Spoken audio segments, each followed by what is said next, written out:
तेरी माँ की पिल्ले तेरी माँ हाँ वो क्या चिल्लाता रहा बाहर निकल, ये क्या हुआ बोल रहा था तुम? अबे के बच्चे कभी तो लगा गाली तेरे।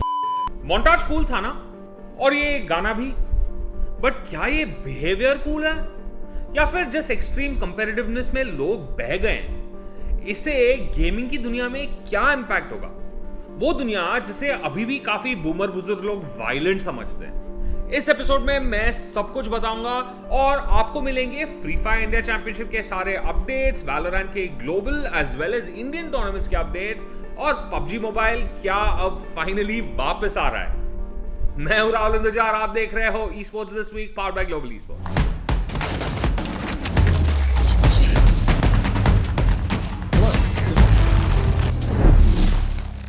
इस हफ्ते फ्री फायर तो भाई अलग ही लेवल तक पहुंच गया।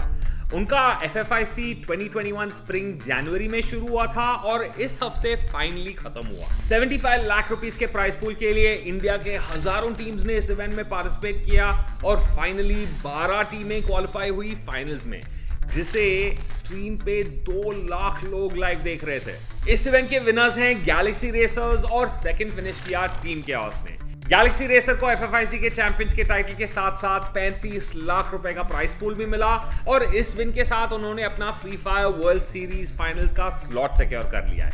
टीम केओस भी टॉप 2 आने की वजह से अपना फ्री फायर वर्ल्ड सीरीज के प्लेन स्लॉट सिक्योर कर चुके हैं। Huge congratulations to both teams. Hopefully सारे प्लेयर्स के पासपोर्ट्स रेडी हैं, क्योंकि गरीना ने वर्ल्ड सीरीज ऑलरेडी अनाउंस कर दिया है और इसका प्राइस पूल 15 करोड़ रुपए है। ये इवेंट सिंगापुर में होस्ट होने वाला है एज अ लैन और दुनिया के सारे टॉप टीम्स अपने रीजनल क्वालिफायर से गुजर के इस इवेंट में खेलेंगी। प्लेन शुरू होते हैं 22 मई को और फाइनल्स हैं 29 मई को। पहली बार इंडियन टीम्स इतने बड़े स्टेज पे खेलेंगी और सिर्फ 2 ही महीने बचे हैं, तो लगता है दोनों टीम्स को जम के प्रैक्टिस करनी पड़ेगी। हमारी तरफ से ऑल द बेस्ट, बिकॉज देश को इंटरनेशनली रिप्रेजेंट करने का मौका सिर्फ गिने चुने लोगों को ही मिलता है। तो होपफुली आप इस मौके का सही फायदा उठा गए, क्योंकि भाई जो भी हो जाए ट्रॉफी तो इस बार इंडिया ही जीतेगी। फ्री फायर में तो अलग ही नशे हैं, बट अब हम बात करेंगे पबजी मोबाइल के बारे में। इस हफ्ते गेम ने 1 बिलियन डाउनलोड्स का माइलस्टोन क्रॉस किया और वो भी सिर्फ 3 साल में। ग्लोबली तो भाई गेम एकदम से तोड़ ही रहा है। इनफैक्ट पता चला उनका नया collab Godzilla versus Kong movie के साथ हो रहा है, जिसमें उन्होंने अपना नया मैप कैरेकिन को रिवील किया है। इंडिया में तो गेम की सिचुएशन काफी अलग है। पिछले थोड़े महीनों में हमने बहुत सुना कि पबजी मोबाइल अनबैन होने वाला है, बहुत चांसेस हैं, बट यार अभी तक कोई ऑफिशियल अनाउंसमेंट आई तो नहीं है। स्पेकुलेशन तो चल ही रहा है महीनों से, और इस हफ्ते भी पर्पल माफिया ई स्पोर्ट्स के नाम की एक कंपनी ने अपने सोशल्स पे पोस्ट किया कि इस हफ्ते पबजी मोबाइल लौट के वापस आ रहा है।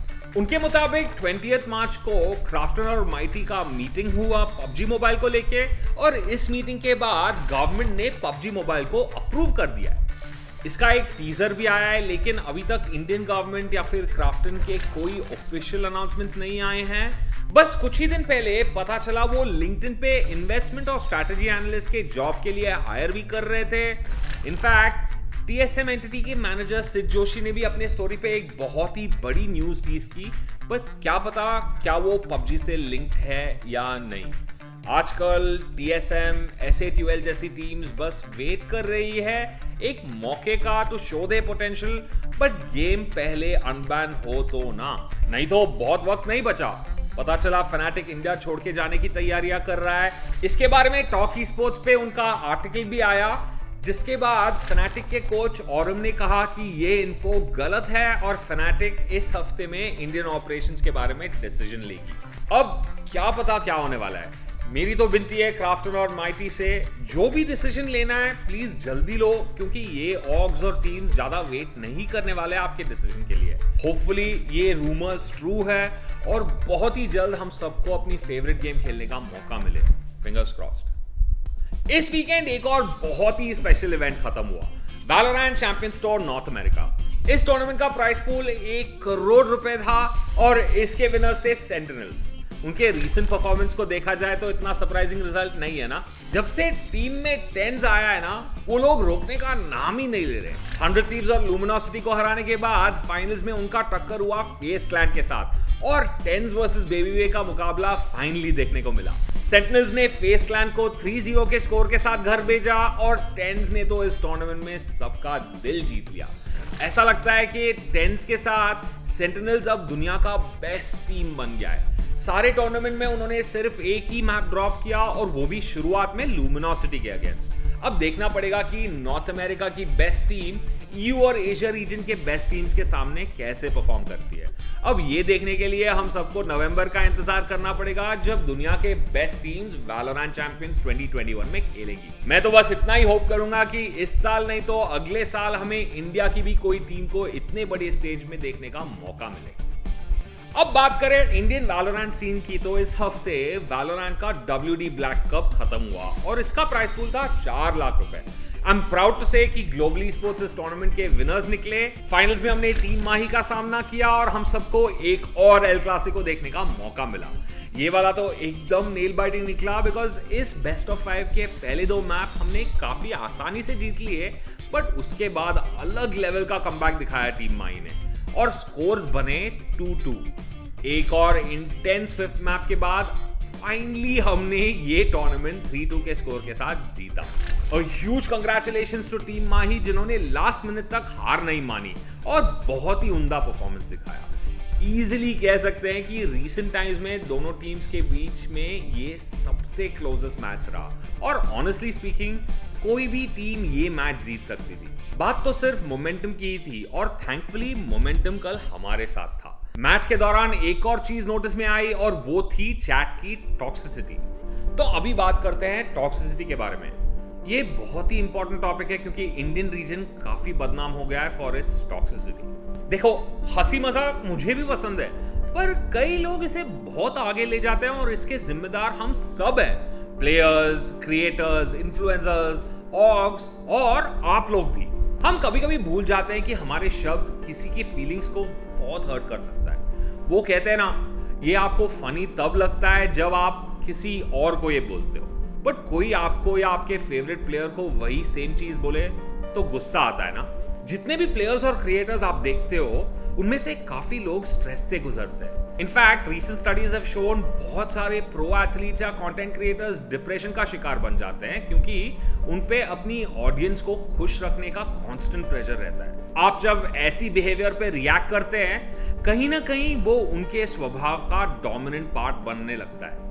फिर एंटरटेनमेंट के नाम पे यही बिहेवियर बिल्ड होने लगता है और यही बिहेवियर पे कुछ लोगों को अच्छा ईगो मसाज भी मिलता है। इतना ही नहीं, सिर्फ उनका नहीं, उन्हें आइडलाइज करने वाले फैंस को भी ये बिहेवियर कूल लगने लगता है और फिर चैट और कमेंट्स में भी यही बिहेवियर नजर आने लगता है। किसी दिन आपके उस आइडल ने कुछ भी गलती कर दी ना, तो वही बिहेवियर उनके खिलाफ भी आ जाती है।